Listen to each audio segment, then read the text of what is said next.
भगवत पुराण कथा अष्टम स्कंद 20वां अध्याय। नमस्कार दोस्तों, यदि आप हमारे चैनल पे न्यू हैं तो चैनल को जरूर सब्सक्राइब कर लीजिएगा। बेल आइकन को प्रेस करके कमेंट बॉक्स में जय श्री हरि जय श्री विष्णु अवश्य लिखिएगा। यदि आप गर्भवती माता हैं तो आप इसको प्रतिदिन प्रातः काल के समय या शाम काल के समय अवश्य ही सुने, जिससे आपको शेष कम करने वाली संतान की प्राप्ति हो। जैसे संतान की आप कामना करते हैं, श्री हरि विष्णु की कृपा से आपको वैसी संतान की प्राप्ति हो। यदि आप हमारे चैनल पर न्यू हैं तो आप इसको प्रथम स्कंद से अवश्य ही सुने, जिससे आपको इसका पूरा सार समझ में आए, इसका पूरा फल प्राप्त हो। पुत्र प्राप्ति की इच्छा कर रही गर्भवती माता इसको प्रतिदिन ध्यान पूर्वक सुने प्रातः काल के समय, उन्हें अवश्य ही पुत्र की प्राप्ति होगी। हमारा 20वां अध्याय जो यहाँ से प्रारंभ होता है। जय श्री हरि कृष्ण। बलि का बांधा जाना। श्री शुकदेव जी कहते हैं, परीक्षित, भगवान के चरण कमल सत्यलोक में पहुंच गए। उसके नखचंद की छटा से सत्यलोक की आभा फीकी पड़ गई। स्वयं ब्रह्मा भी उसके प्रकाश में डूब से गए। उन्होंने मरीच आदि ऋषि, सनक आदि नैष्ठिक ब्रह्मचारी एवं बड़े बड़े योगियों के साथ भगवान के चरण कमल की आगमनी की। वेद उपदेश, नियम, यम, तर्क, इतिहास, वेदांग और पुराण संहिताएं जो ब्रह्मलोक में मूर्तिमान होकर निवास करते हैं तथा जिन लोगों ने योग रूप वायु से ज्ञान अग्नि को प्रज्वलित कर कर्मलोक को भस्म कर डाला है, वे महात्मा सबने भगवान के चरण की वंदना की। इस चरण कमल के स्मरण की महिमा से सब कर्म के द्वारा प्राप्त न होने के योग ब्रह्मा जी के धाम में पहुंचे। भगवान ब्रह्मा की कीर्ति में बड़े ही पवित्र थे। वे विष्णु भगवान के नाभि कमल से उत्पन्न हुए। अगवानी करने के बाद उन्होंने स्वयं विश्व रूप भगवान के रूप ऊपर उठे हुए चरण का अर्धपान से पूजन किया, प्रलक्षण किया। पूजा करके बड़े प्रेम और भक्ति से उन्होंने भगवान की स्तुति की। परीक्षित, ब्रह्मा के कमंडल वहीं जल विश्व रूप भगवान के पांव पखारने से पवित्र होने के कारण उन गंगा जी के रूप में परिणित हो गया, जो आकाश मार्ग से पृथ्वी पर गिरकर तीनों लोकों को पवित्र करती है। ये गंगा जी क्या है? भगवान की मूर्तिमान उज्जवल कीर्ति। जब भगवान ने अपने स्वरूप को छोटा कर लिया, अपनी विभूति को समेट लिया, तब ब्रह्मा आदि लोकपालों ने अपने अनुचरों के साथ बड़े ही आदर भाव से अपने स्वामी भगवान को अनेक प्रकार की भेंटें समर्पित की। उन लोगों ने जल, उपहार, माला, दिव्य गंधर्व, बड़े ही आभूषण, सुगंधित धूप, दीप, खील, अक्षत, फल, अंकुर, भगवान की महिमा प्रभा से युक्त स्तोत्र, जय घोष, नित्य बाजे गाजे एवं शंख और धुंधिया शब्दों से भगवान की आराधना की।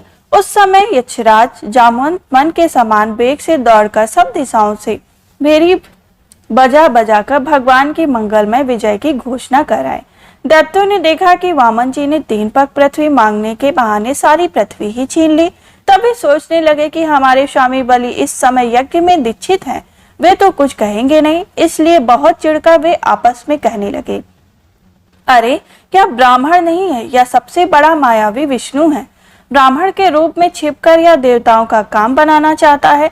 जब हमारे स्वामी यज्ञ में दीक्षित होकर किसी को किसी प्रकार का दंड देने के लिए उपरंत हो गए, तब इस शत्रु ने ब्रह्मचारी भेष बनाकर पहले तो याचना की और पीछे से हमारा सर्वस्व हरण कर लिया।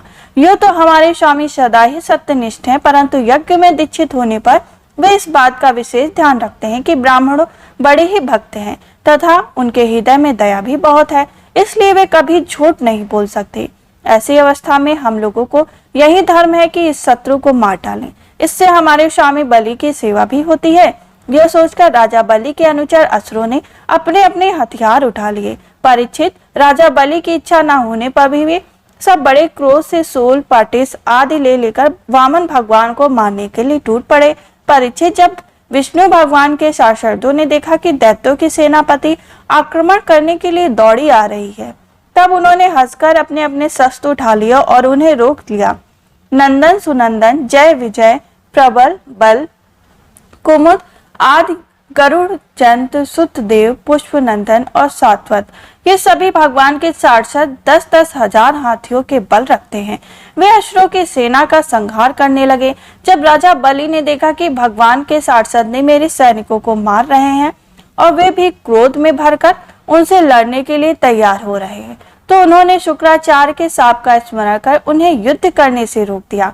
उन्होंने विचित्र राहु ने भी आदि दैत्यों को संबोधित करके कहा, भाइयों मेरी बात सुनो, लड़ो मत, वापस लौट आओ, यह समय हमारे कार्य के अनुकूल नहीं। दैत्यों, जो काल समस्त प्राणियों को सुख और दुख देने की सामर्थ्य रखता है, उसे यदि कोई पुरुष चाहे कि मैं अपने प्रयत्नों से उसे दबा दूं, तो यह उसकी शक्ति से बाहर है।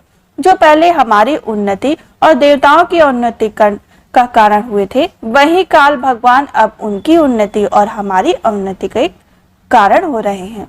बल, मंत्री, बुद्धि, दुर्ग, मंत्र, औषधि और समाधि उपाय, इनमें से किसी भी साधन के द्वारा अथवा सबके द्वारा मनुष्य काल पर विजय नहीं प्राप्त कर सकता। जब देव तुम लोगों के अनुकूल था, तब तुम लोग ने भगवान के इन शास्त्रों को कई बार जीत लिया, पर देखो आज वे ही युद्ध में हम पर विजय प्राप्त करने को सिंहनाद कर रहे हैं। यदि देव हमारे अनुकूल हो जाएगा तो हम भी इन्हें जीत लेंगे। इसलिए उस समय की प्रतीक्षा करो जो हमारी कार्य सिद्धि के लिए अनुकूल हो।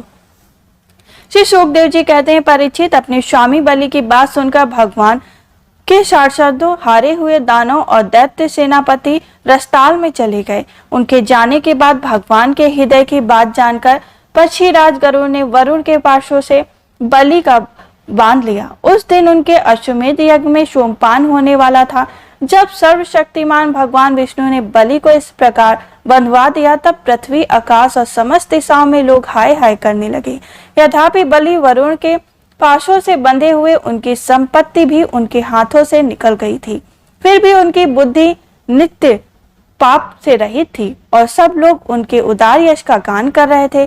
परीक्षित, उस समय भगवान बलि ने कहा, असुर, तुमने मुझे पृथ्वी के 3 पग दिए थे, 2 पग तो मैंने सारी त्रिलोक नाप ली, अब तीसरा पग पूरा करो। यहाँ तक कि सूर्य की गर्मी पहुंचती है, जहाँ तक कि नक्षत्र और चंद्रमा की किरण पहुंचती है, और जहाँ तक कि बादल जाकर बरसते हैं, वहां तक कि सारी पृथ्वी तुम्हारे अधिकार में थी।